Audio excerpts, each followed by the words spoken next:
이제 저희 교회에서 특세를 하고 나면 주일날 예배드리는 분위기가 다릅니다. 왜 다르냐면 이게 이제 영적인 세계에서 보면은 영적으로 이게 기도가 쌓여 있으면 영적으로 분위기가 장악이 되는 거예요.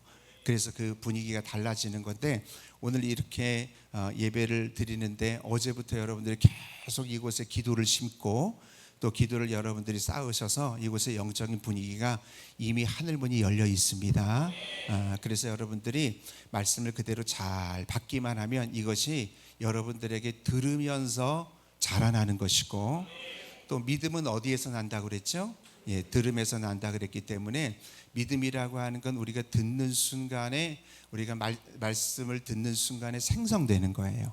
그러니까 예전에 우리가 알고 있었던 것처럼 예배 시간에 은혜 받고 내가 이제 믿음 안에서 살아야 되겠다고 하면서 믿음을 따로 우리가 생성하는 게 아니라 듣는 순간에 1+1처럼 여러분들이 잘 듣고 받아들이게 되어지면 믿음은 그 순간에 자라나는 거예요. 할렐루야. 오늘 그렇게 말씀을 받을 수 있기를 주의 이름으로 축원합니다. 자, 제목 같이 한번 읽어보겠습니다. 시작. 영적 정체성으로 무장하라. 아멘. 제가 집회를 다니면서 전하는 말씀은 아닌데 여기는 수준이 굉장히 높다고 생각해요. 그렇죠? 네, 그래서 오늘은 여러분들과 조금 꼭 여러분들이 정말 장착해야 될 말씀을 좀 나누게 될 텐데 어렵지 않을까 좀 걱정이 되어져요. 그런데 어려우면 주무세요. 그래. 왜냐하면 어젯밤부터 계속했을 거니까 그런 분들도 있으니까 주무시다 다시 일어나면은 괜찮을 거예요. 또 그러니까 편안한 마음으로 들으시는데 그러나 오늘 이 말씀이 여러분들의 생애에 있어서 정말 터닝 포인트가 되는 말씀이 될 겁니다. 제가 목회를 하면서 이 부분은 저희 교회 성도님들은 많이 들었겠지만 그러나 이 말씀을 꽉 붙들었을 때 하나님의 역사가 얼마나 많이 일어났는지를 경험했기 때문에 여러분들이 잘 이것들을 듣고 나갈 수 있기를 주의 이름으로 축원합니다. 우리가 기도에서 응답을 받고 그리고 선포에서 응답을 받고 뭔가 우리가 기도함으로 인해서 치유의 역사가 일어나는 일들이 있는데 그거는 내 안에 먼저 내가 누구인가 이게 분명히 인식되지 않으면 그 역사는 약화가 됩니다. 그리고 일어나긴 일어나지만 왜냐하면 하나님께서 여러 가지 일어나는 이유가 있어요.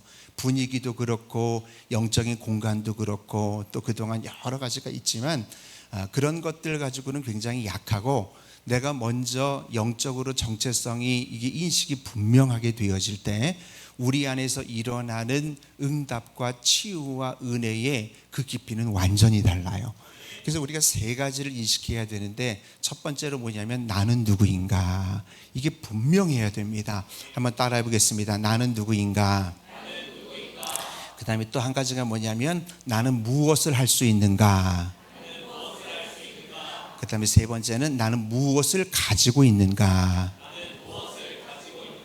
예, 이 세 가지가 분명하게 인식이 되어질 때 이것 자체가 내가 어떤 일들을 행하고 어떤 일들을 이제 이룰 수 있는 거가 결정이 되어지는데 이 세 가지가 불분명하거나 아니면 이 세 가지가 여러분들에게 흐리멍텅하거나 아니면 대충 알고 있으면 하나님의 역사는 분명히 한계가 있을 거예요. 그래서 오늘은 여러분들에게 이 기초를 잘 장착할 수 있는 말씀을 드리려고 합니다. 다시 한번 해보겠습니다. 나는 누구인가? 내가 무엇을 할 수 있는가? 나는 무엇을 가지고 있는가? 아멘. 근데 이것을 세 가지를 규정함에 있어서 이 세 가지는 뭘로 규정해야 되냐면 하나님의 말씀으로 규정해야 돼요. 하나님의 말씀이 이야기하는 것을 규정해야 됩니다. 그리고 그것이 흔들리지 말아야 됩니다. 예를 들어서 잘 들어보세요. 성경에서 주님이 우리들에게 뭐라고 얘기하냐면 너희는 세상의 빛이다. 이제 그렇게 얘기하잖아요. 그러면 이제 나는 세상의 빛이다가 말씀이 규정하는 나의 모습이에요. 한번 따라해 보겠습니다. 나는 세상의 빛입니다. 그런데 문제는 뭐냐면 내가 나는 빛입니다라고 이렇게 선포하면서도 우리 안에 있는 감정 속에서는 다 그런 건 아니겠지만 아이고 내가 지난주에는 어둠의 세계에서 놀았는데 너무 그것이 미안스러워서 나 이렇게 내가 빛입니다 나는 정말 주님이 사랑하는 자입니다. 이 고백하는 것이 여러분들 마음속에 나 너무 가식된 거 아닌가? 나 솔직히 다른 사람들은 몰라도 내 양심에 찔려서 내가 가식된 것처럼 느껴진다, 그렇게 생각할 수 있잖아요. 그런데 여러분들이 그 부분을 통과해야 됩니다. 이 얘기가 뭐냐면은 우리가 만약에 육의 사람이라고 한다면, 이 땅의 생각을 가지고 있는 사람이라든가 이 땅의 정서를 가지고 있는 사람이라고 한다면 그것은 가식된 게 맞아요. 왜냐하면 내가 그렇게 살아가지 못하기 때문에. 그런데 하나님이 규정하는 나의 모습은 나의 어떠함이 아니라, 나의 행위가 아니라 하나님이 처음에 규정한 나의 원래의 원형의 모습이 있습니다. 그게 바로 너희는 세상의 빛이라, 그런 이야기입니다. 그래서 내가 육의 사람이라고 생각하고 내가 육신의 사람이라고 생각할 때는 여러분들이 생각하는 것처럼 나는 어떻게 빛이라고 얘기해, 나는 가식된 게 맞아, 그게 맞지만 내가 만약에 영의 사람이라고 하는 것을 여러분들이 분명히 믿는다라고 한다면, 오히려 여러분들이 나는 어둠의 세계에서 살았는데 나는 어둠의 자식 같아, 이렇게 생각하는 게 그게 바로 가식된 사람이에요. 무슨 얘기인지 알겠죠?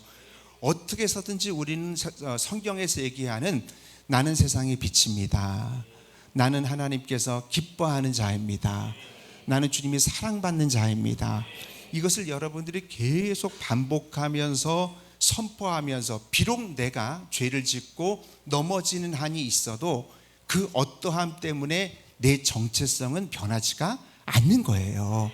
그래서 이 부분을 분명히 잡고 있지 않으면, 그러면 여러분 우리가 그 하나님의 역사가 일어나기가 어렵다는 거예요. 굉장히 중요한 부분입니다. 우리는 죄를 지을 때마다 나는 안 돼, 나에게서 하나님의 역사가 일어날 수 있어? 나에게서 선한 것이 나올 수 있겠어? 나에게서 하나님의 능력이 나갈 수 있겠어? 이런 마음을 가지고 있는 사람이 영적인 세계에서 보면 가식된 사람이에요. 알겠죠? 우리가 하나님 은혜 가운데 살아가는 사람들에게 있어서는 나는 영의 사람이다. 고린도전서 6장에 보면은 주와 합하는 자, 우리는 예수 그리스도가 내 안에 계신 것을 원어에서 보면 내 안에 계시다가 합하여지다, 그런 말이에요. 그러니까 주님이 내 안에 계신 거 믿으시면 아멘 하세요. 그럼 우리가 이미 주님과 합한 자가 되었고 주와 합한 자는 한 영이다. 그러니까 예수님의 영이 내 영이 된 거예요. 여기까지 어렵지 않죠? 네, 예수님의 영 이퀄 내 영이 되어졌기 때문에 예수님의 영은 거룩합니다. 예수님의 영은 빛이에요. 예수님의 영은 치유를 나타내는 것이고, 예수님의 영은 정말 사랑을 이제 표현하고 사랑을 전하는 거예요. 그러면 여러분들이 계속해서 내가 그것을 인식하면서 살아나가면서 주님이 뭘 말씀하셨는가를 성경을 보면서 계속 보는 거예요. 그러니까 우리가 성경을 볼 때, 예전에도 제가 한번 말씀을 드렸는데, 그냥 성경 통독하는 것도 좋지만 내가 누구인가라고 하는 정체성의 개념을 가지고 성경을 보잖아요. 성경이 다르게 보여요. 와, 이런 것들이 막 들어오고 이런 것들이 막 느껴지게 되어진다, 그런 이야기라고 하는 겁니다. 그래서 우리가 오늘 읽었던 말씀도요, 다윗이 사무엘하 23장에 보면은 다윗의 마지막 유언의 얘기가 나오는데, 다윗이 자기를 향해서 뭐라고 얘기하냐면 이새의 아들 다윗이 말하며 높이 세워진 자, 그랬어요. 자기가 자기를 높이 세워졌다라고 하는 게 어떻게 보면 교만하게 느껴질 수 있겠지만 이거는 하나님의 말씀입니다.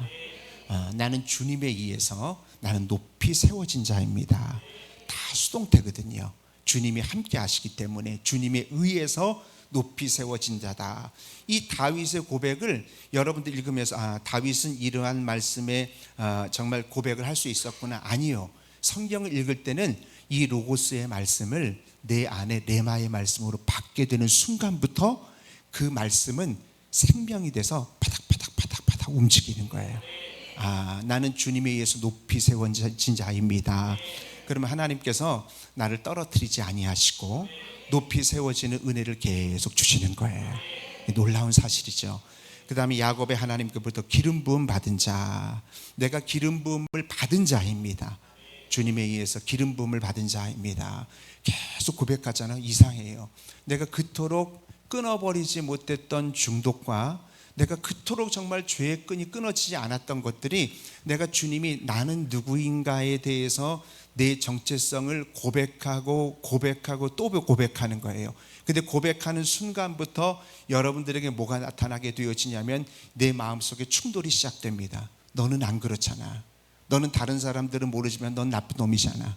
넌 어젯밤에 뭐 술 먹었잖아. 뭐 이렇게 얘기하면서 이런 모든 것들이 있지만 그 어떠함에 대해서는 우리가 물론 회개는 해야 돼요. 그렇지만 회개하는 것과 관계없이 내 정체성 자체는 변하지 않아요. 이 부분을 굳게 붙들고 나아가게 되어질 때 여러분들로 인해서 나타나는 놀라운 역사는 말할 수 없이 큽니다. 아마 여러분들이 인생 가운데 가장 큰 능력들이 여러분들에게 나타날 줄 믿습니다. 보니까 그 다음에 이스라엘의 뭐 잘하는 자요? 노래 잘하는 자. 이스라엘 중에 다윗이 제일 노래 잘하는 자다, 그렇게 고백했습니다. 여러분 그렇지 않습니까? 여러분들이 이 자리에 있어서 여기 있는 분 중에 내가 제일 노래 잘합니다 얘기하면은 야, 너 너무 교만한 거 아니야? 막 그렇게 얘기하지만 우리가 말씀의 근거에서 하게 되어진다라고 한다면 그 노래를 누가 받으시냐면 하나님이 받으시는 거예요. 하나님이 받으신다라고 한다면 우리 목소리도 좋아지는 것이고 우리의 성량도 좋아지는 거예요. 그래서 그렇구나, 신앙생활의 출발은 뭘까? 잠깐 멈춰보는 거예요. 여러분들이 십수년 동안 신앙생활을 하다가 잠깐 멈춰서 나는 나 같은 못난 인간 주께서 살리셨네, 물론 그게 틀린 말은 아닌데 근데 맨날 살리지는 않아요. 이미 여러분들 살려주셨어요. 과거 완료형입니다. 이게 분명할 때 하나님께서 기적을 일으키시고 치유를 일으키신다는 사실을 여러분 분명히 믿으시기를 바랍니다. 내가 누구인가를 알게 되어지면 내가 무엇을 갖고 있는가도 말씀을 통해서 열려지게 되는 거예요. 예수님의 권세가 내 권세? 그럼 난 예수님의 권세를 나도 가지고 있는 거야? 하나님께서 말씀을 하심으로 아름다운 천지를 창조하셨어? 그럼 나도 말함으로 인해서 아름다운 것들을 창조해낼 수 있겠네? 라고 하는 것들이 여러분들에게 분명하게 세워지는 것이 바로 정체성으로부터 출발하게 되어지는 거죠. 근데 이런 것은 여러분, 지금 여러분들에게 정말 중요한 영적인 원리를 알려주지만 듣고 끝나면 소용없어요. 물론 들으면 믿음은 조금 자라나지만 그 믿음이 성장할 때는 여러분들이 정말 피 흘리기까지 이것을 가지고 선포하고 또 선포하고, 어떨 때는 목사님이 이걸 선포하면서 어떨 때 눈물이 날 때도 있어요. 너무 하나님 앞에 죄송하니까, 하나님 앞에 정말 이런 부분에 대해서 잘못한 것 같은데 그럼에도 불구하고 나는 하나님의 사랑받는 자입니다. 나는 예수님의 사랑받는 자입니다. 그렇게 외치면서 나아가게 되어질 때 내 영이 맑아져요. 그리고 내 영이 맑아지는 것 위에 하나님께서 음성을 열어주시고 깊이를 열어주시는 것을 믿으시기를 바랍니다. 이게 굉장히 중요한 부분이다. 할렐루야. 그래서 목사님이 이거 어디서 뭐 설교를 했는지 잘 기억이 안 나는데 뭐 들은 분은 또 듣고, 여기 화양교회 성도가 혹시 있다라고 한다면 10번은 들었을 것이다, 뭐 이런 생각 같지만 믿음은 들음에서 나기 때문에 예배를 계속 드리는 것이 소중합니다. 정상에서 만납시다, 그 책을 소개를 여러 번 했습니다. 그 정상에서 만납시다, 지그지글러가 썼던 그 책에 17년 동안 전응하로 살았던 빅터라고 하는 아이가 나오지요. 빅터가 15살 때 학교 선생님으로부터 너는 전응하기 때문에 공부해도 별 유익이 안 돼, 넌 머리가 나빠서 아예 공부를 하지 마, 다른 길을 찾아라, 그렇게 얘기해서 이 아이의 정체성은 나는 머리가 나쁜 사람, 나는 머리가 나쁜 사람, 그것을 계속 매일매일 인식하고 살아나갔다는 거예요. 그리고 빅터라고 하는 아이가 32살이 되었을 때 어떤 회사에 취직하기 위해서 이제 취직 시험을 치르는데 거기서 IQ 시험을 치게 됩니다. 근데 그 IQ 시험을 쳤는데 그가 IQ가 몇이 나오게 되어지냐면은 161이 나와요. 놀라운 거예요. 혹시 160 넘은 분 한번 손 들어보세요. 없어요? 최상일 목사님 150 넘는데 여러분들은 160 넘는 분 있어요? 없죠? 네. 140 넘는 분 없어요? 여기 전응아만 계신 거예요? 아니죠? 네, 그렇죠. 예, 그런데 이 빅터가 그때부터 나는 천재구나, 그렇게 생각을 했어요. 천재구나라고 하는 것을 자기의 정체성으로 매일 선언하고 살고 나서부터 그가 특허를 내기 시작하고 사업을 시작하고 책을 내서 그가 멘사클럽의 초대 회장이 됩니다. 이거 굉장히 우리들에게 영적인 의미도 중요한 원리를 가지고 있다, 그렇게 생각을 하는 겁니다. 내가 누구인가가 말씀과 정렬되지 않으면, 매일매일 피 흘리기까지 정렬되어지지 않으면 우리들의 삶은 매일매일 실패해버리고 말아요. 그렇기 때문에 이것은 영적으로 굉장히 중요합니다. 오늘 여러분들에게 정말 재밌는 말씀도 전할 수 있지만, 이 부분이 해결되어지지 않으면 모든 말씀은 모래와 같이 될 수밖에 없다, 그런 생각을 가져야 됩니다. 그래서 저도 어떨 때는 주님, 저는 주님이 기뻐하는 자입니다, 기뻐하는 자입니다, 그렇게 외치다가 어떤 순간이 되어지면 너무 미안한 거야. 그런데 누가 미안할까요? 육의 사람은 미안한 게 정상이에요. 육의 사람은 그렇습니다. 왜? 육은 이모션, 어떤 정서적인 그런 바탕을 가지고 있기 때문에 내가 찔리는 거야. 근데 영의 사람은 그 정체성은 내가 너를 의롭다 여겼어요. 의로운 자격이 있어서 의롭다라고 여긴 게 아니라 그냥 하나님이 여겼기 때문에, 그래서 의롭게 된 거지, 의로운 커트라인이 돼서 의인이 된 게 아니잖아요. 그래서 여러분들이 항상 우리가 깨달아야 될 건 내가 누구인가, 나는 어떤 존재인가, 그것을 여러분들이 꼭 생각할 수 있기를 주의 이름으로 축원합니다. 근데 이 생각이 쉽지 않아요. 이것이 여러분들 굉장히 오래 가기도 합니다. 몇 개월이 가기도 하는데, 그래서 고린도후서 10장 5절에 바로 무엇라고 얘기하냐면, 그런 생각들이 들어올 때마다 그 생각을 어떻게 잡으라고요? 사로잡으라고 그랬어요. 그 생각을 사로잡아라. 그래서 10장 5절에 보면, 하나님을 아는 것을 대적하여 높아진 모든 것을 다 무너뜨리고 모든 생각을 사로잡아 그리스도에게 복종하게 하니, 우리의 어떤 인본주의적인 생각을 사로잡고 말씀이 규정하는 것, 아까 얘기했죠? 다윗을 향해서 이렇게 규정했다, 아니면은 요셉을 향해서 이렇게 규정했다, 아니면은 우리가 어떤 누가 있을까요? 여러 가지 인물이 있잖아요. 그 사람을 향해서 이렇게 두려워 말라라고 하면 그 사람을 향해서 주는 게 아니라 나에게 주는 말씀이다. 이걸 분명히 인식할 수 있기를 주의 이름으로 축원합니다. 그래서 마태복음 4장 4절에도 보면 예수께서 대답하여 이르시되 기록되었을 때, 그렇게 나와요. 그러니까 말씀으로 시작된 거죠. 예수님도 공생의 사역을 시작할 때 제일 먼저 시작한 말씀이 기록되었을 때, 그걸로 시작했다는 겁니다. 말씀에 계속 나의 정체성을 정렬시키는 훈련이 하루에 10번 이상은 있어야 돼요. 계속 있게 되어지면요 자라납니다. 제가 예전에 콩나물을 기르러 봤는데요, 콩나물에 물을 부으면요 물은 다 빠져나가지만 콩나물은 다 자라나요. 자라나는 거와 마찬가지로, 그래서 우리가 이 말씀의 정체성에 계속 정렬시키는 거, 그것이 바로 능력이 되어지는 줄 믿습니다. 기드온도 마찬가지예요. 기드온이 뭐라고 얘기했냐면, 나는 므낫세 지파 중에 가장 낮은 자입니다. 저는 가장 약한 자입니다. 그렇게 얘기했더니 주님이 뭐라고 얘기했냐면 큰 용사요. 그러니까 자기의 현실과는 다른 얘기를 하는 거예요. 큰 용사요. 그러니까 여러분들의 배우자를 향해서도 마찬가지고 자녀를 향해서도 마찬가지고, 성경에서 나오는 이 바로 기드온에게 했던 말씀을 그대로 그 자녀에게 전해야 되는 거고, 여러분 주변에 있는 사람들에게 전해야 되는 거예요. 큰 용사요. 예레미야를 픽업할 때도 마찬가지예요. 예레미야서 1절에 보면 1장 7절에 보면 뭐라고 나와 있냐면, 예레미야를 하나님께서 너 선지자로 임명하려고 하는데 저는 아이라 말할 줄 모릅니다. 처음에 그런 얘기예요. 저는 아이라서 입이 둔해서 못합니다. 그랬더니 주님이 뭐라고 했냐면, 너 아이라고 말하지 마. 먼저 얘기하는 게 너 아이라고 말하지 마. 그리고 내가 누구에게 보내든지, 그 다음 시작, 너는 가서 내가 내게 무엇을 명령하든지.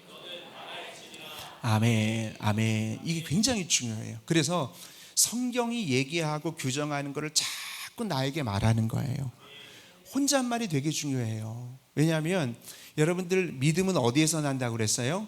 들음에서 나는 거예요. 근데 집에서 혼잣말을 들을 때, 혼자 있을 때는 나는 못 났어, 나는 안 돼, 아무도 안 들으니까, 나는 이런 거 이래 하는데, 내가 말하는 거를 누가 제일 먼저 듣냐면 자기가 제일 먼저 들어요. 그러면서 거기에 관계된 믿음이 자라나는 거예요. 그러니까 나쁜 것에 대한 믿음이 자라나는 사람이 있고 좋은 것에 대한 믿음이 자라나는 사람이 있는데, 혼잣말을 할 때도 나는 하나님이 기뻐하는 자입니다, 나를 통하여 선한 영향력이 드러나는 것입니다. 이 정체성을 가지고 출발하는 청년들이 되어지고 그런 성도들이 되어져야지만 이 땅이 바뀌게 되어지는 거예요. 자꾸 우리가 여러분 하나님이 기뻐하지 아니하는 거, 하나님으로부터 오지 아니하는 생각들, 하나님으로부터 오지 아니하는 감정들, 이런 모든 것들은 내 것이 아니야. 그렇게 여러분들이 그것을 대적할 수 있기를 바랍니다. 하나님으로부터 오지 아니하는 생각들. 왜냐하면 나는 주님과 한 영이라고? 그럼 주님의 영은 거룩하네. 그럼 주님의 영에 관계된 성령의 열매들이 있겠네. 그럼 내 안에 성령의 열매가 이미 있는 거네. 나는 그동안 되게 참는 것은 잘 못했는데, 아니에요. 내 안에 성령님이 계시고 내가 주님과 이퀄 한 영이라고 한다면 내 안에 사랑과 희락과 화평과 오래 참음과 자비와 양성과 충성과 온유와 절제가 내 안에 이미 있으니까. 근데 있으면 뭐예요? 이 있는 것을 여러분들이 무릉무릉하면서 활성화 시작해야 되는데, 그 활성화가 바로 여러분들이 말하는 거라고. 그래서 여러분들 이것이 그냥 자기 개발한다고 생각하면 안 됩니다. 세상에서 얘기하는 심리학 책이나 자기 개발 책은 나는 할 수 있다, 그래 나는 잘할 수 있다 라고 하는 거, 이건 다 자기 최면이에요. 자기 최면이라고 하는 건 I can do인데, 우리 하나님의 자는 I cannot, 나는 할 수 없습니다. 그러나 주님과 함께하면 나는 뭐든지 할 수 있습니다. 이게 바로 신앙이라고 하는 거지. 그러니까 여러분 왜 그럴까요? 주님과 내가 한 영이란 말이죠. 제가 자꾸 이 원리를 얘기하는 이유가 뭐냐면, 이 원리가 없으면 자꾸 쌓아봤자 모래가 되어지는 거라. 그렇기 때문에 여러분들이 이 원리 안에서 잘 서나갈 수 있기를 주의 이름으로 축원합니다. 한번 따라해 보겠습니다. 나는 주님과 한 영입니다. 예, 그래서 그런 측면에서 성경을 이렇게 보잖아요. 그러면 성경이 다 그렇게 쓰여져 있어요. 되게 놀라워요. 성경에 다 정말 하나님으로부터 쓰임받은 그 모든 사람들이 자기의 정체성이 됐다, 너는 이거다라고 하는 것이 인식되어진 다음부터 하나님의 복의 역사가 일어나고 하나님의 치유의 역사가 일어나는 것을 볼 수 있게 되어지는 거예요. 자, 그럼 제가 몇몇 살펴볼 텐데, 시간 있는 대로 한 3명 정도 살펴볼 텐데, 한 명은 아브라함입니다. 왜 아브라함을 살펴보냐면, 아브라함은 신구약을 통틀어서 제일 부자입니다. 굉장히 부자죠. 그래서 아브라함은 여러분 정말 밤에 하나님께서 부르셔서 네가 보이는 곳은 다 네 땅이다. 또 한국 사람들은 땅을 되게 좋아하잖아요. 그래서 여러분 이 아브라함의 복을 여러분들이 누릴 수 있기를 바랍니다. 갈라디아에서도 아브라함의 복을 믿음으로 내가 얻는다고 그랬으니까.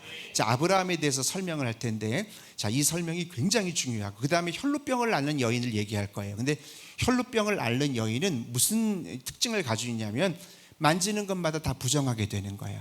그래서 혈루병 앓는 여인은 지나다니면서 그냥 지나다니면 안 되고, 나는 부정하다 나는 부정하다 소리치면서 지나다니게 되어 있어요. 그렇게 안 하면 돌 맞아 죽습니다.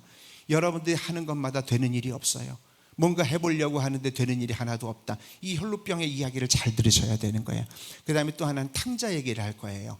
이 탕자는 어떤 특징을 가지고 있냐면은, 정말 열심히 살아보려고 하는데 자꾸 내가 방탕하게 돼. 이런 방탕하게 되어질 때 어떻게 하나님이 변화시키는가를 이제 나누게 될 터인데, 이 이유를 여러분들이 마음속에 장착하며 나간 상태에서 그 다음에 기도를 쌓아야지만 기도가 사라지지 않는 것이고, 그 다음에 거기에 선포를 쌓아야지만 그 선포가 하나님의 역사가 일어나는 거예요. 그래서 오늘 여러분들이 이 말씀이 여러분들의 삶에 있어서 터닝 포인트가 되기를 정말 원하는 거예요. 주무실 분들은 주무셨다 다시 일어나셔도 괜찮아요. 그래도 말씀은 계속. 그래서 제가 3명이나 얘기하는 겁니다. 한 명은 걸리지 않겠습니까? 예, 그래서 이제 시작할 텐데, 자, 아브라함이 복의 근원인데요. 근데 아브라함이 복의 근원으로 첫 출발했던 사건의 이야기가 창세기 12장 1절에 나와 있습니다. 너무 중요한 건데 가로친 건 읽지 마세요. 같이 읽어봅니다. 시작. 여호와께서 친척과 내가 내게 보여줄 땅으로 가라. 아멘. 자, 여기서 하나님께서 아브라함에게 너는 이게 개역 한글에는 본토 친척 아비 집을 떠나 내가 지시할 땅으로 가라 그렇게 쓰여 있단 말이죠. 이때부터 순종하면서 아브라함의 복의 시작이 출발되는 겁니다. 저는 오늘 이 말씀을 들으면서 여러분들이 복의 출발이 시작될 수 있기를 축원합니다. 그런데요, 참 놀라운 말씀이 있습니다. 여호와께서 아브라함에게 이르시되 너는이라고 하는 단어와 가라라고 하는 단어가 히브리어는 레크레카라고 하는 단어예요. 근데 레크레카라고 하는 단어에는 굉장히 중요한 의미를 가지고 있는데, 너는 가라라고 하는 말이 go to yourself, go for yourself라고 하는 의미가 있습니다. 이게 뭐지?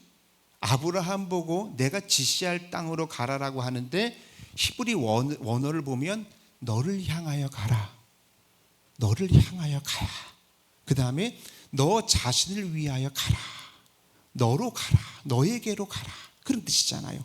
이런 의미를 가지고 있습니다. 이 부분이 아브라함에게 장착이 되어질 때 아브라함은 복의 시작이 되어지고 복의 출발이 되어졌던 거예요. 근데 이것이 어떤 것을 의미하게 되어지냐면, 이 레카, 너에게로 가라라고 하는 것은 단순히 장소의 이동을 말하는 게 아니에요. 여기는 굉장히 중요한 의미가 있는데, 영적인 의미가 있습니다. 아브라함아, 이제부터 너에게 내가 복을 줄 텐데 너는 어디로 가냐면 하나님이 디자인한 너의 원래의 모습으로 가라. 너의 원래의 모습으로 가라. 그럼 하나님이 나를 디자인한 모습은 무엇인가? 그동안 아브라함이 죄를 짓고 아브라함이 하나님 앞에 잘못했던 것도 있었지만, 하나님이 원래 인간을 만들었던 원형의 모습은 말에도 능력이 있고 또 권세도 있고 하나님의 성품도 그 안에 들어있는 것을 여러분들이 믿으셔야 돼요. 물론 우리가 인간이기 때문에 중간중간에 넘어질 때도 있어요. 왜 넘어지냐면요, 하나님이 우리의 영을 새롭게 했지만 혼과 육까지 새롭게 하지는 않았습니다. 그래서 우리가 구원을 이미 받았지만 구원을 이루어 가야 된다는 측면이 무슨 뜻이냐면, 우리의 혼의 영역, 지정의의 영역을 계속해서 우리가 끌어당겨야 되는 거예요. 영적인 것이 여러분들이 강해지면 혼의 영역, 나의 감정도 말씀에 정렬시킬 수 있는 거고 나의 의지도 말씀에 정렬시킬 수 있는 거예요. 왜냐하면 성경에 보면 강한 자가 약한 자를 결박한다고 그랬거든요. 그렇기 때문에 우리가 끌어당길 수 있다, 그렇게 우리가 볼 수가 있습니다. 그래서 이 아브라함이 너에게로 가라라고 하는 말은 뭐냐면, 이것은 뭐 유행가 가사도 그 비슷한 게 있죠. 너에게로 가라, 또다시 뭐 이런 거 있는 것 같은데, 근데 너에게로 가라라고 하는 건 내가 디자인한 원래의 모습으로 돌아가. 그렇구나. 그것을 장착하고 그리고 나서 가나안 땅으로 떠나게 된 거예요. 그래서 아브라함의 복이 시작됐다라고 하는 것을 여러분들이 믿으시기를 바랍니다. 하나님께서는요, 아브라함을 찾아주고 싶었어요. 사문아, 내가 너를 찾아주고 싶다. 너의 원래의 모습, 하나님이 얼마나 사랑하는지 내가 그것을 찾아주고 싶다라고 하는 것을 여러분들이 눈물이 나야 되는 거고, 그것에 대해서 여러분들이 정말 하나님 앞에 감사를 올려드릴 수 있어야 되는 거예요. 아브라함아, 레크레카, 너에게로 가라. 내가 원래 디자인한 모습은 변하지 않아. 너의 어떠함 때문에 네가 구원받은 거 아니야. 너의 어떠함 때문에 네가 이 자리에 있는 건 아니야.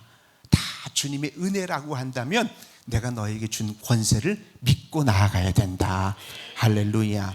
그래서 이것이 풀어지는 말씀이 갈라디아서 3장 9절에 보면 나와 있어요. 자, 볼게요. 시작. 그러므로 믿음으로 아멘. 이 믿음이 여러분들에게 있다면 믿음이 있는 아브라함과 함께 뭐를 받느니라? 복을 받느니라. 할렐루야. 우리가 신앙생활하면서 잠깐 멈춰보는 거예요. 나는 누구인가? 나는 응답도 못 받고요, 나는 주의 음성도 못 듣고요, 나는 치유도 못 하고요, 나는 중보기도 역사도 일어나지 않고요, 다 마귀에게 속고 있는 거예요. 나는 승질도 들었고요, 나는 욱하는 성격도 있고요, 나 화나면 장난 아니고요, 나 건들면 나 장난 아니고요, 이런 모든 것들 다 마귀에게 속고 있는 거야. 왜일까요? 내 영이 주님의 영과 한 영이라고 한다면 주님이 그러십니까? 아니잖아요. 내 삶 속에서 혼과 육의 개념에서는 그런 것들이 가끔씩 불끈불끈 올라올 수 있지만 그래도 우리의 본래의 정체성은 하나님이 규정해 놓은 건 변하지 않습니다. 이것이 분명한 것이 여러분 삶 속에서 드러나면서 선포되게 되어질 때 하나님의 역사는 여러분들을 덮어버려요. 교회에 덮어버리고 여러분 모든 영역 가운데 덮어버리는 가장 중요한 것이 레크레카, 너에게로 돌아가. 내가 원래 너 디자인한 모습으로 돌아가. 주님 어떻게 돌아가나요? 네가 행위로 돌아가는 게 아니라 믿음으로 돌아가서 말씀에 정렬시켜, 말씀에 선포해. 이게 바로 능력인 줄 믿습니다. 할렐루야. 저는 이 사실을 알고 나서 가슴이 뛰었어요. 이 사실을 알고 설교 준비를 못할 정도로 가슴이 뛰었고 눈물이 났어요. 그리고 이 상태에서 하나님 앞에 치유를 외치고 하나님 앞에 말씀을 붙들고 나아가게 되어지니까 주변에 있는 모든 세상이 다르게 보이는 거예요. 왜? 내가 누구인지가 명확해지면 주변이 다 달라지는 거라. 할렐루야. 그런데 한 가지 명심해야 될 게 있습니다. 사단은 여러분 우는 사자와 같이 우리를 넘어뜨리려고 하기 때문에 우리는 이것을 경건에 이르기를 반드시 연습하셔야 되는 거예요. 한번 따라해 보겠습니다. 연습하자. 할렐루야. 자, 두 번째는 혈루증을 앓는 여인을 얘기하도록 하겠습니다. 이 혈루증을 앓는 여인은 어떤 자이냐면 신명기 28절에 보면은 성읍에서도 저주받으며 들에서도 저주받아요. 광주리 떡반죽 그릇이 다 저주받고, 그 다음에 몸의 소생, 토지, 소산, 우양의 새끼가 다 저주받고 되는 일이 없어요. 19절 한번 읽어봐요. 시작. 내가 들어와도 저주를 받고. 21절 시작. 여호와께서, 예, 그렇습니다. 그래서 이 말은 뭐냐면 온통 내가 하는 일이 다 안 돼. 야, 기가 막히게 주님을 잘 믿고 기도해 보면서 뭔가 잘해 보려고 하는데 주변이 다 안 돼요. 잘해보려고 노력하는데 저주받는 인생 가운데 있었던 이 혈루병 앓는 여인의 이야기가 여러분들에게 말씀으로 엠마오로 가는 두 제자처럼 말씀이 풀어지기 시작하면 여러분 가슴이 뜨거워지면서 이 문제가 해결되면서부터 이제 바뀌게 되어지는데, 어떻게 바뀌게 되어지면 들어가면 나오면 복을 받고 만지는 것마다 복을 받고 이렇게 바뀌어지는 거야. 할렐루야. 그런데 그 여인이 누가복음 8장 44절에 보면 예수의 뒤로 와서 그의 옷가에 손을 대니 혈루증이 즉시 그쳤더라 그랬어요. 그래서 저는 이 이야기를 듣고 제가 특세 때 이 말씀을 드렸는데 두 가지 의문점이 생겼습니다. 어떤 의문점이 생겼냐면 이 여인이 예수님의 옷자락에 어디에 손을 댔을까? 그게 궁금해요. 저 궁금했는데 어떻게 해요? 궁금했습니다. 그리고 또 하나는 뭐냐면 예수님의 옷가에 손을 대면 낫는다는 생각은 어디서 알았을까? 왜냐하면 다른 병자들은요 이런 식으로 병 고침 받지 않았거든요. 다른 사람들은 예수님에게 달려가서 예수님 고쳐주세요, 예수님 저를 낫게 해주세요, 아니면 예수님 제 하인을 낫게 해주세요. 주님과 직접 만나서 얘기하면서 했지 옷가에 만진다라고 하면서 내가 병을 나을 거라고 하는 믿음은 어디서 나온 걸까요? 그 두 가지가 이제 의문이 되어지는데 성경에 또 하나의 옷가지 얘기가 나옵니다. 마가복음 6장 56절에 보면은 아무데나 예수께서 들어가는 지방이나 도시에서 손을 대게 하시기를 간구하니 손을 대는 자는 다 성함을 얻으리라. 어디에? 예수께 그의 옷가에라도. 이 옷가가 뭘까? 왜 옷가에 손을 대면은 낫는다는 생각들을 유대인들이 가지고 있었는가? 그게 굉장히 중요한 영적인 의미를 가지고 있다라고 하는 겁니다. 그래서 이 예수님의 옷가라고 하는 말을 어디에서 찾아보냐면 구약으로 찾아보면 그 비밀이 나와요. 민수기 15장 37절 38절에 보면은 이 옷가라고 하는 말이 옷술이라고 번역이 되어 있습니다. 옷술이라고 번역이 되었는데 히브리어로는 치치트예요. 치치트. 어렵지 않죠? 치와와 말고 치치트예요. 치치트. 웃기는 유머 하면 안 돼. 이거 아재 개그 하지 말라고 그랬는데 제가 이번 주에 예배 때 개그 하나 할 거 준비하고 있어요. 뭐 준비하고 있냐면 바나나 우유가 웃으면 뭐가 되죠? 예? 바나나 우유가 웃으면 뭐예요?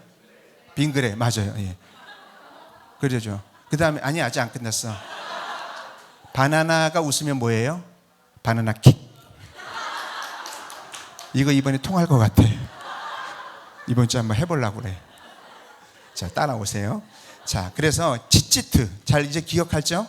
이 치치트라고 하는 말, 이 치치트는 옷술이라고 하는 말입니다. 근데 옷술은 뭐냐면 여러분들 그 이제 목도리 같은 데 뒤에 보면 이렇게 술 있는 거 있잖아요. 그게 이제 옷술인데 이스라엘 백성들은 이 옷을 입을 때 그 4개로 청색실을 달게 되어 있습니다. 그런데 그 이스라엘의 전통에 보면 그건 굉장히 중요합니다. 그래서 이방 사람들이 그거를 잡으면 구원을 받는다는 말씀도 있어요. 어디에 있냐면 스가랴 8장 23절에 보면 만군의 여호와가 말하노라 그날에는 마지막 때에 방언이 다른 열국 백성 10명이 유다 사람 하나의 옷자락을 잡을 것이다. 곧 잡고 말하기를 하나님이 너희와 함께함을 내가 들었다. 그러니 나도 너희의 옷자락을 잡으면서 우리가 너희와 함께 구원받으러 가려 하노라.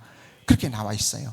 그리고 마가복음 6장 56절 세 번역에도 보면 무슨 말씀이냐면 예수께 그 옷술이라도 이게 나와요. 아예 옷술이라도 손을 대게 해달라고 간청하였다. 그리고 손을 댄 사람은 모두 병이 나았다. 다시 말하면 그냥 막무가내로 어떻게 옷이라도 잡아보려고 해서 이걸 잡아온 게 아니에요. 그 옷술을 목표점으로 삼고 간 거예요. 그 옷술을 잡게 되어질 때 내가 나을 거라고 하는 말씀을 잊어버리지 않고 그것을 지키면서 계속해서 기다렸다는 거지. 그래서 이 혈루병을 앓는 여인은요 계속 그렇게 선포하게 되어집니다. 계속 그렇게 선포하면서 결국은 예수님을 만나게 되어져서 예수님의 옷술을 잡은 거예요. 근데 문제가 있어요. 뭐냐면 구약에 보면요 어떤 사건이 있냐면 같은 직계 가족이 아닌 경우에 옷술을 잡으면 그러면 벌을 받거나 징계를 받습니다. 가족이 아니면 안 돼요. 이건 여러분 탈무드에도 나와 있는 얘기입니다. 그래서 지금도 히브리 민족들은 다 옷술을 걸고 다니는데 뭐 이렇게 인터넷에 찾아보면 옷술하면 그 히브리 민족의 옷술이 이렇게 달려있는 게 다 나와요. 그런데 그건 직계 가족만 잡을 수 있어요. 굉장히 소중하게 여기기 때문에. 그런데 이 혈루병을 앓는 여인, 그냥 여인도 아닌 이 부정한 여인이 옷술을 잡았으니 죽을 수도 있습니다. 그런데 그때 예수님이 뭐라고 얘기하냐면은 누구냐? 내 옷가에 손을 댄 자가 누구냐라고 물으십니다. 여러분 한번 잘 생각해 보세요. 예수님이 몰라서 그렇게 물었을까요? 나 몰랐어. 진짜 누구야? 나 그런 사람 몰랐어. 그런 게 아니라 예수님은 모든 걸 다 알고 계신 분이야. 그런데 그 순간에 일부러 예수님이 그러셨다고밖에 볼 수 없어요. 예수님은 만주의 통치자가 되기 때문에 모든 걸 다 아시는 분이 예수님인 줄 믿습니다. 근데 예수님이 누구야? 내 옷가에 손을 댄 자가 누구야? 그러니까 아무도 손 안 댔습니다. 내게서 능력이 나갔다 라고 얘기하는데 그때 그 여인이 나오면서 내가 손을 댔다고 얘기합니다. 이제 죽는 거예요. 그런데 예수님이 이 여인을 살리는 첫 마디를 기억하세요. 뭐라고 얘기하냐면 예수께서 이르시되 따라. 이 정체성, 이 따라라고 하는 정체성을 먼저 얘기해 줌으로 인하여 이 여인뿐만 아니라 이 주변에 있는 모든 사람들에게 얘기하면서 더 이상 건들지 마. 얘는 내 직계 가족이라고 하는 것을 영적으로 의미하는 거예요. 따라. 내 믿음이 너를 구원하였으니 평안히 가라. 구원이라고 하는 말은 소조죠. 소조라고 하는 말은 내적인 구원만 얘기하는 게 아니라 우리의 치유도 다 들어있고 회복도 들어있는 거라고요. 그래서 내 병에서 놓여 건강할지어다 그렇게 얘기하는 거예요. 여러분 모든 사건을 보면요 놀라운 사실이 있는데 이 여인이요 나중에 어떻게 되어지냐면 다른 이제 외경이나 다른 이스라엘 역사서를 보면은 이 여인은 복음을 전하는 자로 쓰임을 받습니다. 이방 민족을 위해서 복음을 전하는 자로 쓰임을 받았어요. 뭐지? 아브라함아 너에게로 돌아가라. 그리고 모든 것을 그렇게 얘기합니다. 하나님께서는 처음부터 다 그걸 그렇게 얘기해요.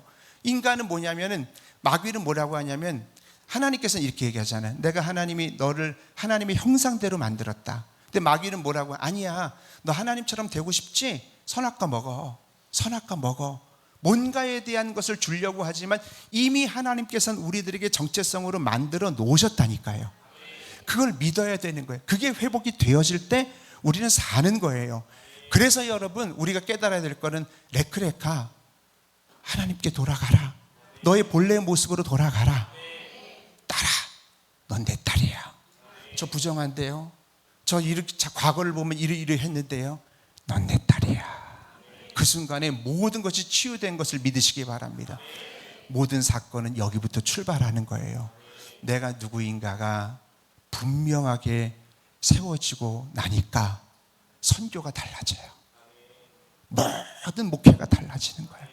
내가 누구인가. 어떨 때는 내가 누구인가에 대해서 수많은 괴롭히는 마귀의 생각들이 얼마나 다가오는지 몰라요.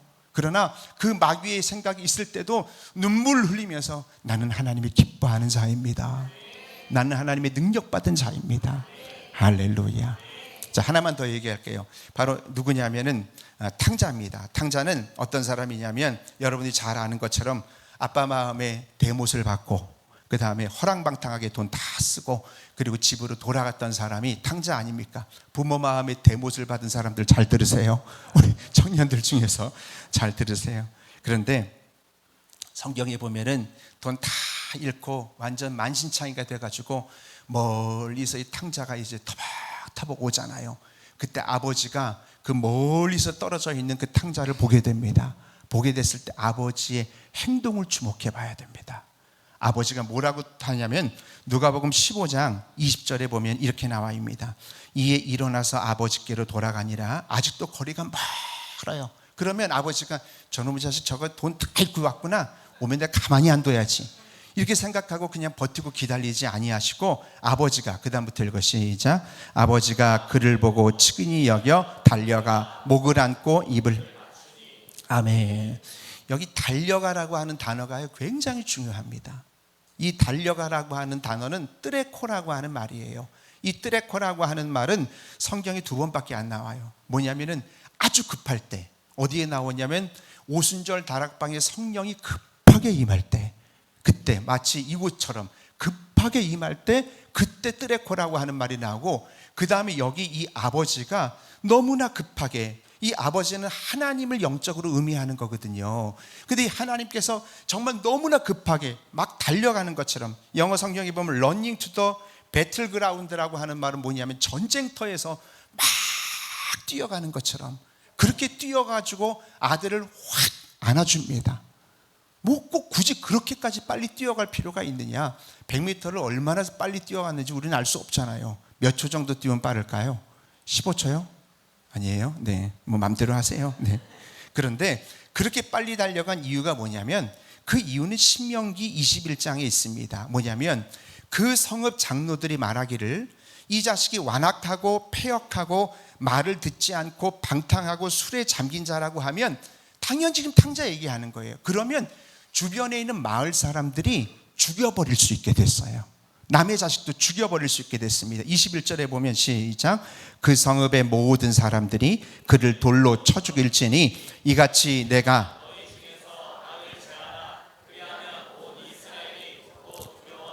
아멘. 아들이 불순종하고 말을 듣지 아니하는 사실을 그 마을에 있는 모든 사람이 알고 있다는 거죠.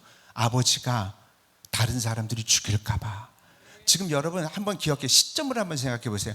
아들이 터벅터벅 걸어올 때 회개를 한 거예요, 안 한 거예요?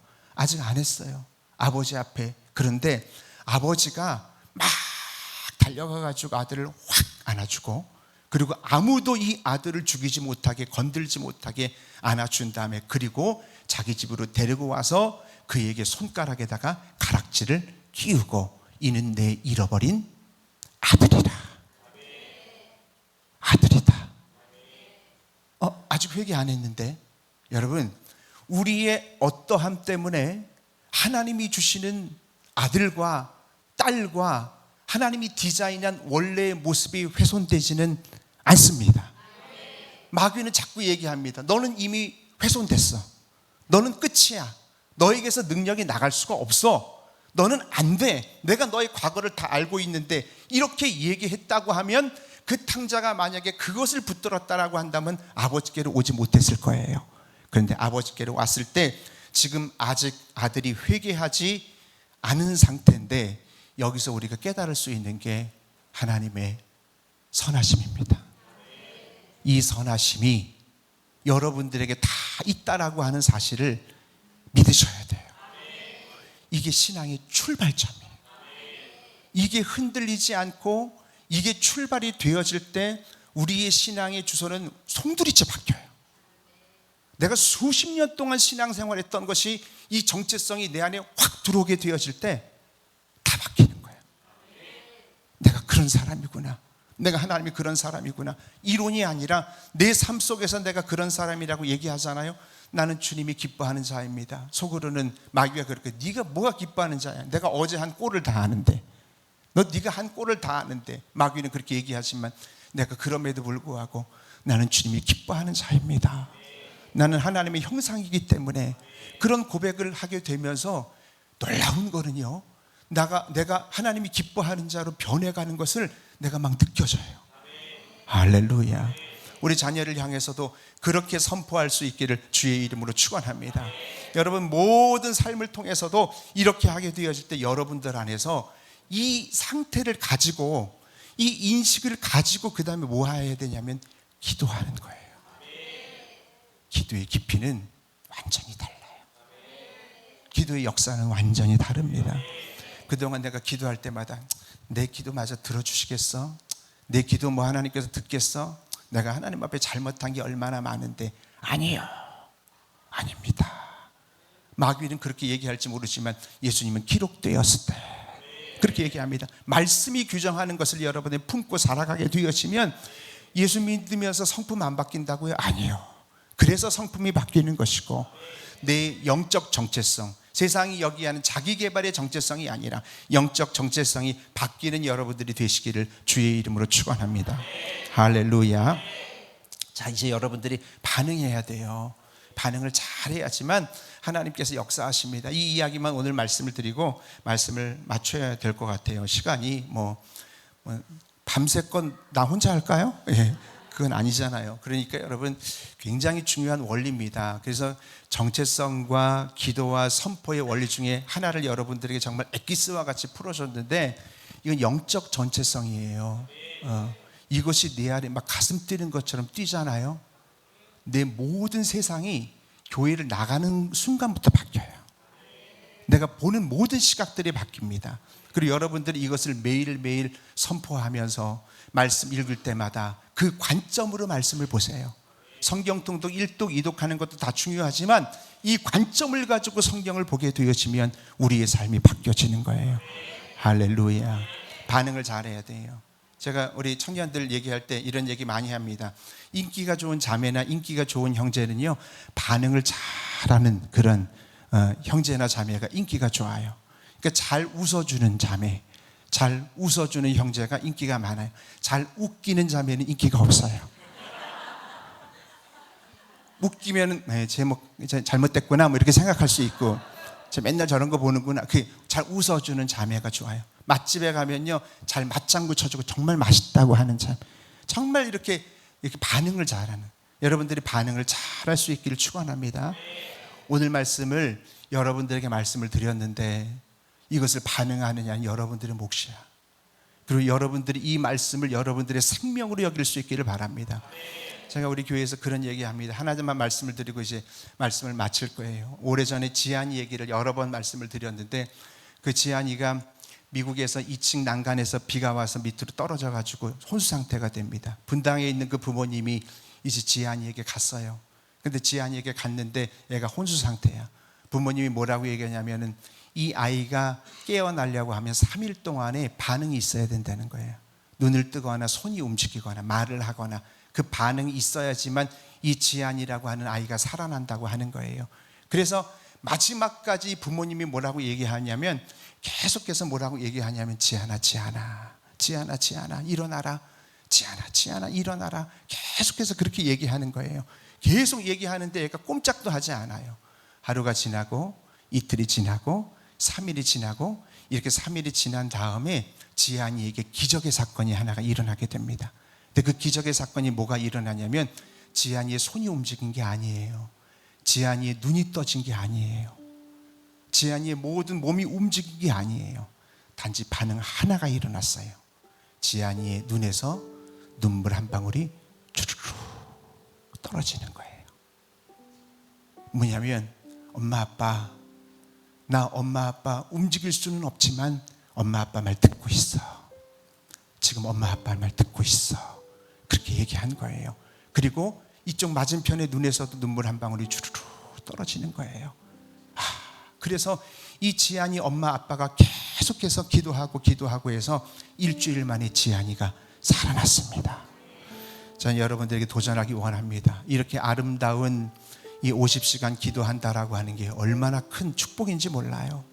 여러분들이 얼마나 큰 정말 은혜의 자리에 있는지 몰라요. 오늘 말씀에 반응할 수 있기를 주의 이름으로 축원합니다. 오늘 말씀에 여러분들이 정말 반응할 수 있기를 축원합니다. 하나님, 나는 하나님의 사랑받는 자입니다. 나는 하나님의 창조의 원형입니다. 어느 순간순간에 나에 대해서 열등감이 생기고 나에 대해서 초라해질 때, 그러나 하나님의 말씀에 정렬하십시오. 그 정렬을 통하여 하나님의 역사가 일어날 줄 믿습니다.